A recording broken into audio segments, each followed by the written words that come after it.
दोस्तों आज हम इस सेशन में सोल्व करने वाले हैं रेलवे एएलपी के लिए साइंस का मॉक टेस्ट 15 जो कि 10th क्लास की एनसीईआरटी के चैप्टर 3 धातु व धातु से बनाया गया है। आप सभी क्वेश्चंस को अच्छी तरीके से सोल्व करने की कोशिश करें जिससे कि आने वाले मेन एग्जाम में आप अपना स्कोर अच्छा बना सके। तो देखिए पहला क्वेश्चन इसमें कि धातु की ऐसी कौन सी विशेषता है जो उन्हें विद्युत तारों के रूप में उपयोग करने के लिए उपयुक्त बनाती है। इसमें दी गई है उच्च घनत्व, तन्यता गुण, उच्च गलनांक, अधिक विद्युत चालकता। सही उत्तर हो जाएगा इसका तन्यता गुण, डक्टिलिटी। धातुओं की एक ऐसी विशेषता होती है तन्यता जिसमें धातुओं को एक बारीक तारों के रूप में भी बना सकते हैं। ठीक है, अगर आप उनको पीटते हैं तो टूटने की बजाय वे एक तारों के रूप में खींचने लगते हैं, तो इसी गुण को तन्यता गुण कहा जाता है। देखिए इसके बारे में कि धातुओं का तन्यता गुण उन्हें पतले तारों में खींचने के योग्य बनाता है। इसलिए तांबा और एल्युमिनियम जैसी धातुओं का उपयोग इलेक्ट्रिसिटी वायरों में करते हैं। जैसे आप देखते हैं इलेक्ट्रिसिटी वायर्स को तांबे और एल्युमिनियम के तार होते हैं, तो उनमें अक्सर यही गुण पाया जाता है। यह गुण धातुओं की आंतरिक संरचना के कारण होता है जो उन्हें धातुओं के परमाणुओं के बीच बॉन्ड को तोड़ने और उन्हें खींचने की अनुमति देते हैं। जो उनके बीच बंध बने होते हैं उनको तोड़ने और उन्हें तारों के रूप में बनाने की एक अनुमति इनको देते हैं, इसलिए ये गुण इसमें पाया जाता है। देखिए आगे क्वेश्चन कि किस धातु को सबसे अधिक क्रियाशील माना जाता है। इसमें दिए गए हैं नाम सोडियम, तांबा, लोहा, चांदी। इसका सही उत्तर हो जाएगा ऑप्शन ए सोडियम। तो सोडियम के बारे में आपको ये भी पता होना चाहिए कि सोडियम में एक ऐसी धातु होती है अगर वो खुली हवा में आप रख देते हैं तो हवा के साथ प्रतिक्रिया करके जलने लगती है। इसलिए उसको सुरक्षित रखने के लिए केरोसिन मतलब मिट्टी के तेल में उसको रखा जाता है। देखिए कि सोडियम एक अत्यधिक क्रियाशील धातु है और हवा के संपर्क में आते ही तेज क्रिया करती है और इसे तेल अर्थात मिट्टी के तेल में रखते हैं जिससे कि न तो हवा के संपर्क में आए और न ही वो प्रतिक्रिया कर सके। ठीक है, देखिए कि अधातु की कौन सी विशेषता उन्हें अच्छे विद्युत और उष्मा चालक बनने से रोकती है। धात्विक चमक, नाजुकता, अधिक विद्युत प्रतिरोध, तन्यता गुण। तो अधातु की ऐसी विशेषताएं जो उन्हें अच्छे विद्युत और अच्छे चालक बनने से रोकती है वो होती है अधिक विद्युत प्रतिरोध की इलेक्ट्रिसिटी का प्रतिरोध करती है जैसे कि आप लकड़ी मान सकते हैं, कंच मान सकते हैं, पत्थर, ये सभी आपके अधातु होते हैं जिनमें इलेक्ट्रिसिटी फ्लो नहीं हो सकती। तो इसका सही उत्तर हो जाएगा ऑप्शन सी।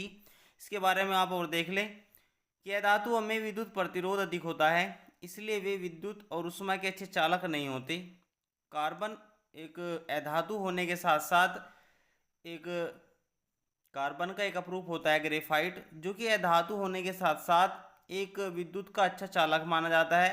सभी अधातुओं में एक सिर्फ यही अपवाद है इसके बारे में, लेकिन इसके अधिकांश धातुओं में ऐसा गुण नहीं होता। सिर्फ ग्रेफाइट को अगर आप ले तो विद्युत का चालक होने के साथ साथ यह एक अधातु भी होता है जो कि कार्बन का एक रूप होता है। ठीक है, देखिए इसमें आगे क्वेश्चन कि धातुओं में कौन सी विशेषता पाई जाती है जो धातुओं में नहीं पाई जाती। विद्युत चालकता, तन्यता गुण, भंगुरता, घनत्व। तो अधातु में ऐसी विशेषता जो धातु में नहीं पाई जाती ये होती है भंगुरता। भंगुरता मतलब अगर आप उनको पीटे तोड़ने की कोशिश करें तो चटक जाएंगे। धातुओं में ये गुण होता है अगर आप उनको पीटे तो पीटने के बाद में वे एक तारों के रूप में खींचने लगते हैं। तो अधातु में यही एक विशेषता होती है।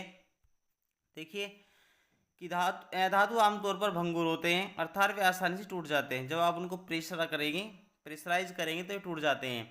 उदाहरण के लिए सल्फर और फास्फोरस जैसे अधातु बहुत भंगुर होते हैं। दूसरी ओर धातु मजबूत और तन्य होते हैं जिन्हें तोड़ना बहुत मुश्किल होता है। जैसे आप स्टील लो, स्टील को आप कितना ही पीट लो बढ़ जाएगा लेकिन टूटेगा नहीं। देखिए आगे कि धातुओं की इलेक्ट्रॉनों को छोड़ने की क्षमता क्या कहती है। जब धातुओं की इलेक्ट्रॉनों को छोड़ने की जो क्षमता होती है कैपेबिलिटी, उसको क्या कहा जाता है। वैलेंस, आयनन ऊर्जा, विद्युत ऋणात्मकता, इलेक्ट्रोपॉजिटिविटी। सही उत्तर हो जाएगा ऑप्शन डी इलेक्ट्रोपॉजिटिविटी। इसका मतलब आप इसको ऐसे समझ लें कि धातु जैसे सोडियम होता है, सोडियम के ऊपर पॉजिटिव चार्ज होता है। पॉजिटिव चार्ज तभी आएगा जब वो इलेक्ट्रॉनों का त्याग करेगा। तो इसलिए पॉजिटिविटी चार्ज जब आएगा जब इलेक्ट्रॉनों को छोड़ते हैं, इलेक्ट्रॉनों का त्याग करते हैं। इसलिए धातुओं की एक ये विशेषता होती है कि इसमें जिससे पूछा गया है कि धातुओं की इलेक्ट्रॉनों को छोड़ने की जो कैपेबिलिटी होती है, क्षमता, क्या कहती है? इलेक्ट्रोपॉजिटिविटी। वो इसी कारण से होती है क्योंकि वो इलेक्ट्रॉनों का त्याग करते हैं। देखिए आगे कि इलेक्ट्रॉनों की, धातुओं की इलेक्ट्रोपॉजिटिविटी उनकी वह क्षमता होती है जिसके द्वारा वे आसानी से इलेक्ट्रॉनों को छोड़कर एक पॉजिटिव चार्ज या धनायन आयन बनाते हैं। इस गुण के कारण धातु विद्युत प्रवाह का सुगम संचरण भी करते हैं। इसी कारण उनमें इलेक्ट्रिसिटी आसानी से फ्लो होती है और रासायनिक प्रतिक्रियाओं में भी सक्रिय रूप से भाग भी लेते हैं। अब क्वेश्चन आगे देखते हैं कि कौन सा तत्व निम्नलिखित में से धातु नहीं है? Carbon, sulphur, iodine, sodium. तो सही उत्तर हो जाएगा इसमें ऑप्शन डी, सोडियम। देखिए कार्बन, सल्फर, आयोडीन ये सभी धातु आते हैं। सोडियम एक धातु है और अच्छा खासा धातु आना जाता है जो कि सबसे ज़्यादा, सबसे तेज प्रतिक्रिया कर सकता है। ठीक है, देखिए इसके बारे में कि सोडियम एक धातु है जो अपने परमाणु में एक इलेक्ट्रॉन खोकर स्थिरता प्राप्त करता है। जैसे सोडियम का परमाणु क्रमांक 11 होता है, 2, 8 और 1, जो 1 बच जाता है उसी का वो त्याग करता है। इसी कारण सोडियम के ऊपर +1 चार्ज आता है। इसमें देखें कि इसके विपरीत कार्बन, सल्फर, आयोडीन सभी अधातु है जो आमतौर पर इलेक्ट्रॉन प्राप्त करते हैं और यह साझेदारी करते हैं। अब देखिए अगला क्वेश्चन कि किस धातु का प्रयोग विद्युत केबलों में किया जाता है क्योंकि यह सस्ता और उच्च विद्युत चालकता वाला भी है। कि कौन सी ऐसी धातु होती है जिसका उपयोग आप इलेक्ट्रिक केबल जो होते हैं उनमें करते हैं क्योंकि ये सस्ता और उच्च विद्युत चालकता वाला भी होता है। तो इसमें जैसे दिए गए हैं चांदी, सोना, तांबा, पारा। तो सही उत्तर हो जाएगा इसमें ऑप्शन सी, तांबा। अब इसको आप इस तरीके से समझ सकते हैं कि सबसे ज़्यादा इलेक्ट्रिसिटी पास अगर होगी सबसे तेज, तो मेटल्स की बात अगर करें तो सोना, चांदी, उसके बाद तांबा आ जाता है, फिर लोहा आता है, तो फिर एल्युमिनियम, इस तरीके से। तो इलेक्ट्रिक वायरों में आप चांदी सोने का इसलिए नहीं कर सकते क्योंकि उनकी कॉस्ट ज़्यादा होती है और इंडिया में पाए भी कम जाते हैं, इसलिए इसका उपयोग इसलिए किया जाता है तांबे का क्योंकि एक तो इसके अंदर इलेक्ट्रिसिटी को सहन करने की पावर सबसे ज़्यादा होती है और सस्ते भी होते हैं मुकाबले उनके। अब देखिए आगे कि तांबा विद्युत केबलों में व्यापक रूप से उपयोग किया जाता है क्योंकि यह सस्ता और उच्च विद्युत चालकता प्रदान करता है। इसकी तन्यता और शक्ति, गर्मी सहन करने की क्षमता इसे विद्युत उद्योग में या इलेक्ट्रिसिटी इंडस्ट्रीज में काफ़ी अच्छा उपयोग इसका होता है। इसी कारण क्योंकि इसके अंदर हीट को ऑब्जर्व करने की कैपेसिटी ज़्यादा होती है मुकाबले उनके। ठीक है, देखिए अगला क्वेश्चन है कि किस धातु का उपयोग नाइट्रोजन के साथ मिलकर उर्वरक बनाने में करते हैं? कि ऐसी कौन सी धातु होती है जिसका प्रयोग नाइट्रोजन के साथ मिलाकर उर्वरक को बनाने में करते हैं? Potassium, sodium, calcium, phosphorus. तो ऐसा एक धातु होता है कैल्शियम जिसका उपयोग नाइट्रोजन के साथ मिलाकर उर्वरक को बनाने में करते हैं। देखिए कि कैल्शियम को नाइट्रोजन के साथ मिलाकर calcium ammonium nitrate, CaN, calcium ammonium nitrate एक उर्वरक बनाया जाता है जिसका उपयोग मिट्टी की उर्वरता को बढ़ाने के लिए करते हैं और पौधों के लिए बहुत महत्वपूर्ण पोषक तत्व भी होता है। तो एक ऐसी धातु जो नाइट्रोजन के साथ मिलाकर उर्वरक बनाने में उपयोग की जाती है वह होती है आपकी कैल्शियम। देखिए अगला क्वेश्चन कि कौन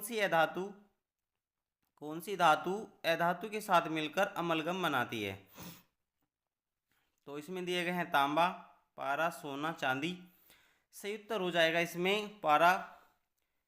इसमें ये आपका जो धातु होती है अधातु के साथ मिलकर अमलगम बनाती है, ऐसा होता है आपका पारा।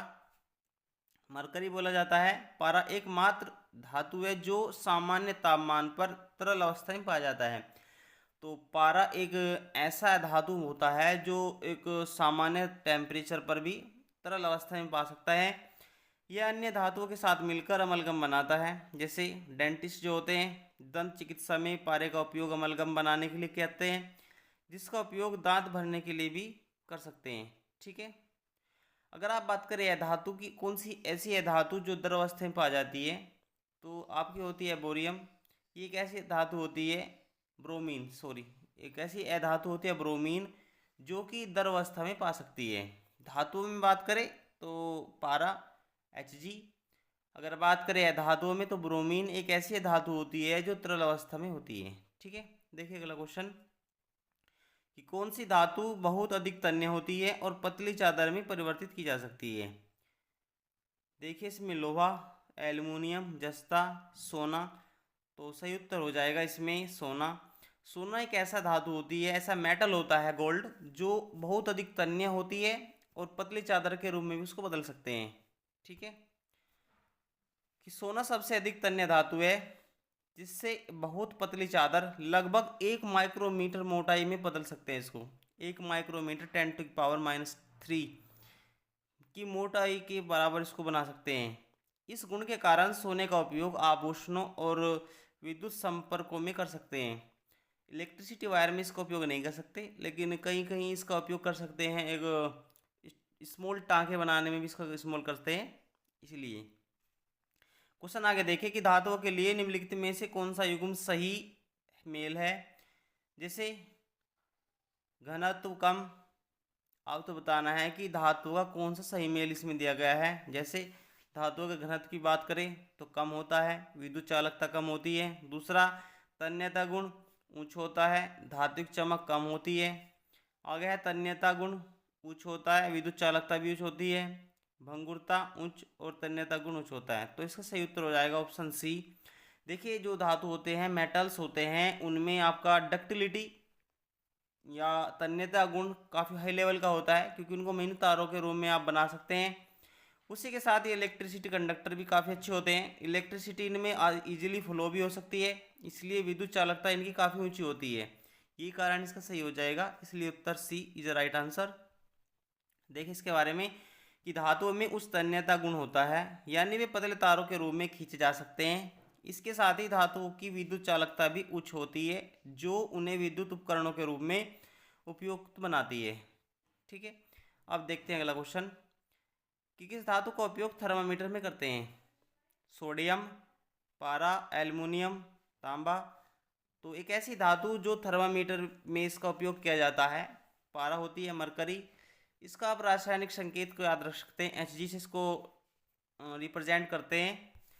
इसके बारे में देखें कि पारा एक ऐसा एकमात्र धातु है जो तरल अवस्था में पाता है और इसका थर्मामीटर में उपयोग करते हैं। वैसे इसका उपयोग डेंटिस्ट भी करते हैं दांतों को भरने में। पारे की थर्मल विस्तार गुणांक बहुत अधिक होती है, जिससे कि यह तापमान में छोटे बदलाव को भी मापने में सक्षम बनाता है, क्योंकि इसके अंदर जो थर्मल विस्तार है, हीट जेनरेटिंग की जो कैपेसिटी होती है इसके अंदर काफ़ी अच्छी होती है, जो कम से कम टेम्परेचर को भी एक मेजर करने में काम कर सकते हैं ये। क्वेश्चन अगला देखते हैं कि कौन सा तत्व भौतिक और रासायनिक गुणों में धातु अधातु दोनों में मिलता है। कि कौन सा ऐसा तत्व होता है जो भौतिक और रासायनिक गुण के साथ साथ धातुओं और अधातुओं दोनों में होता है। Carbon, silicon, oxygen, sulphur. सही उत्तर हो जाएगा सिलिकॉन।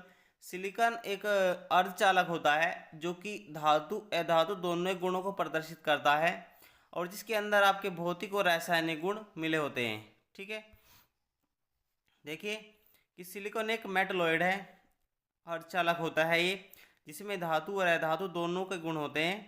इसका उपयोग अर्धचालक सेमीकंडक्टर के रूप में करते हैं। यह विद्युत प्रवाह को नियंत्रित करने भी मदद करता है, इलेक्ट्रिसिटी को कंट्रोल करने या उसको फ्लो करने में भी एक अच्छा काम ही करता है। अब क्वेश्चन अगला देखें कि कौन सी धातु अपने सभी रूपों में विद्युत प्रवाह का अच्छा चालक होती है। Oxygen, nitrogen, carbon, phosphorus. तो ऐसी कौन सी धातु होती है जो सभी रूपों में विद्युत प्रवाह का अच्छा चालक होती है। वह होती है कार्बन, क्योंकि कार्बन के काफ़ी अच्छे अपरूप होते हैं, जैसे ग्रेफाइट हो गया, उसके बाद में जर्मीनियम, सिलिकॉन हो गया, क्योंकि इनमें कार्बन के रूप पाए जाते हैं इनमें भी।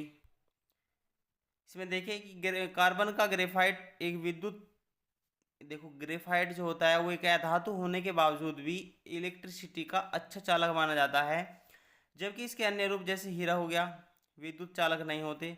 ग्रेफाइट में इलेक्ट्रॉनों की स्वतंत्र गति इसे और अच्छा चालक बनाती है, क्योंकि इसमें इलेक्ट्रॉन एक स्वतंत्र गति में काफ़ी अच्छे करते हैं, इस कारण इसमें इलेक्ट्रिसिटी फ्लो हो सकती है। अब देखिए आगे कि कौन सा धातु जल के साथ क्रिया प्रतिक्रिया करने पर विस्फोट कर सकता है। कौन सा धातु ऐसा होता है अगर वो जल के साथ प्रतिक्रिया करे तो विस्फोट कर सकता है? सोना, पोटेशियम, चांदी, जस्ता।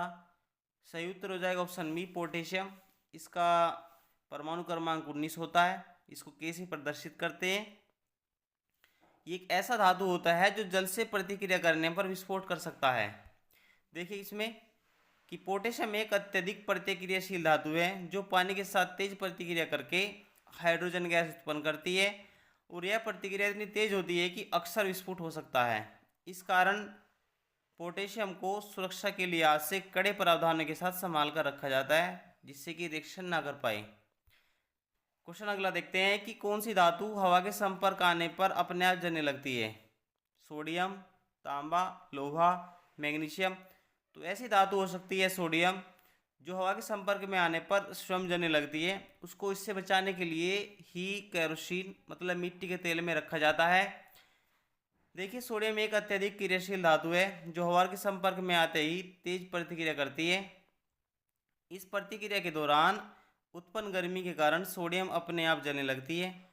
इसे अक्सर मिट्टी के तेल में रखते हैं ताकि इसे हवा और नमी से सुरक्षित रख सके। ठीक है, इसलिए इसको मिट्टी के तेल में रखते हैं। क्वेश्चन अगला देखते हैं कि कौन सी धातु इलेक्ट्रॉनों को साझा करके यौगिक बनाती है? देखो यौगिक एक होता है यौगिक, होता है मिश्रण। आपको पता होना चाहिए यौगिक किसको बोला जाता है और मिश्रण किसको बोलते हैं। तो यौगिक उसको बोलते हैं जब दो या दो से अधिक धातु मिलकर एक निश्चित अनुपात में मिलते हैं, एक निश्चित अनुपात के साथ ही मिलते हैं तो यौगिक होते हैं। जो किसी भी अनुपात में मिलाए जाते हैं वो मिश्रण होते हैं। जब दो या दो से अधिक तत्वों को एक निश्चित अनुपात में मिलाकर एक नया पदार्थ बनाएंगे उसको यौगिक बोलते हैं। जब दो या दो से अधिक पदार्थों को किसी भी अनुपात में मिलाकर एक नया पदार्थ बनाएंगे तो उसको मिश्रण बोलते हैं। जैसे हवा एक मिश्रण है। ठीक है, तो इसमें इसलिए यौगिक बनाती है ये। ऑप्शन दिए हैं सल्फर, कार्बन, ऑक्सीजन, उपरोक्त सभी। तो ऐसी कौन सी धातु है जो इलेक्ट्रॉनों को साझा करके यौगिक बनाती है? सल्फर भी हो सकती है, कार्बन भी हो सकती है, ऑक्सीजन भी हो सकती है। तो डी इज राइट आंसर। देखिए अगला इसमें कि सल्फर, कार्बन, ऑक्सीजन सभी धातु है जो इलेक्ट्रॉनों को साझा करके सहसंयोजक बंध कोवलेंट बॉन्ड बनाते हैं। सहसंयोजक बंध वो होते हैं जो इलेक्ट्रॉनों की साझेदारी के साथ बने बॉन्ड होते हैं। यह इलेक्ट्रॉनों के साझाकरण के बीच एक मजबूत रासायनिक बंध होता है जिससे ये तत्व स्थिर यौगिक बनाते हैं, एक स्टेबिलिटी इनमें पैदा करते हैं। देखिए आगे अगला क्वेश्चन है कि कौन सा धातु सबसे अधिक मात्रा में उपयोग करते हैं? सोना, लोहा, पारा, चांदी। तो एक ऐसा धातु जो सबसे ज़्यादा प्रयोग में लाया जाता है लोहा। देखिए इसके बारे में कि लोहा सबसे अधिक उपयोग की जाने वाली एक धातु है। खासकर निर्माण में, इंजीनियरिंग इंडस्ट्रीज में भी इस्तेमाल कर सकते हैं, घरों में भी इस्तेमाल किया जाता है। इसकी कठोरता, तन्यता शक्ति अपेक्षाकृत कम होती है। लागत इसे दुनिया भर में निर्माण और औद्योगिक उपयोग में एक काफ़ी अच्छे स्तर पर माना जाता है। लेकिन हाँ इसकी एक खासियत होती है क्योंकि ये कठोरता और तन्यता शक्ति की अपेक्षाकृत इसकी कम होती है, तन्यता इसकी ज़्यादा नहीं हो सकती। क्वेश्चन अगला देखते हैं कि कौन सी धातु सबसे अधिक विद्युत चालकता वाली है? विद्युत चालकता सबसे ज़्यादा किसकी है? तांबा, चांदी, एल्युमिनियम, सोना। तो जितने भी धातु होते हैं सब में ज़्यादा विद्युत चालकता होती है चांदी, उसके बाद सोना, फिर तांबा, फिर एल्युमिनियम, फिर लोहा। तो आपको सीक्वेंस भी पता होना चाहिए कि सबसे ज़्यादा विद्युत चालकता चांदी की होती है, नंबर 2 पर आता है सोना, नंबर 3 पे आपका तांबा, नंबर 4 पे आपका है एल्युमिनियम, फिर आता है लोहा। ठीक है, देखिए इसके बारे में कि चांदी सबसे अधिक विद्युत चालकता वाली धातु है। यह तांबे और सोने से भी अधिक होती है। हालांकि इसकी उच्च लागत के कारण इसे केवल विशेष परिस्थितियों में ही उपयोग कर सकते हैं, जबकि तांबा अधिक सामान्य है। ठीक है, क्वेश्चन देखिए आज का अंतिम कि कौन सी धातु विद्युत प्रवाह की सुगम चालक और इसका उपयोग पेंसिल नोक में कर सकते हैं? तो क्वेश्चन आसान है लेकिन घुमा के दिया है कि कौन सी धातु विद्युत प्रवाह की एक सुगम चालक भी है लेकिन इसका उपयोग पेंसिल की नोक में करते हैं। Graphite, phosphorus, sulphur, chlorine. तो एक ऐसी धातु होती है ग्रेफाइट जो कार्बन का एक रूप होती है। इसके बारे में देखें आप कि ग्रेफाइट कार्बन का एक रूप है जो विद्युत प्रवाह की सुगम चालक है। इसे पेंसिल की नोक में उपयोग करते हैं। क्योंकि ये एक नरम पदार्थ है और कागज़ पर आसानी से निशान छोड़ता है। ग्रेफाइट में मुक्त इलेक्ट्रॉनों की उपस्थिति ज़्यादा होती है, जिसके कारण विद्युत चालक अच्छा ये बनने में काम करता है। जैसे अगर कार्बन का देखें तो कार्बन के अपरूप हीरा भी होता है, तो काफ़ी कठोर होता है। इसलिए एक मुलायम धातु अधातु होने के साथ साथ जब आप किसी कागज़ के किसी पेपर के संपर्क में लाते हैं तो ये छोड़ते चलते हैं निशान। ठीक है, आपको ये वीडियो कैसी लगी, इसको अपने दोस्तों के साथ भी शेयर करें, जिससे कि आने वाले एग्ज़ाम में आप भी अपना स्कोर अच्छा बना सके। मिलते हैं अगली वीडियो में।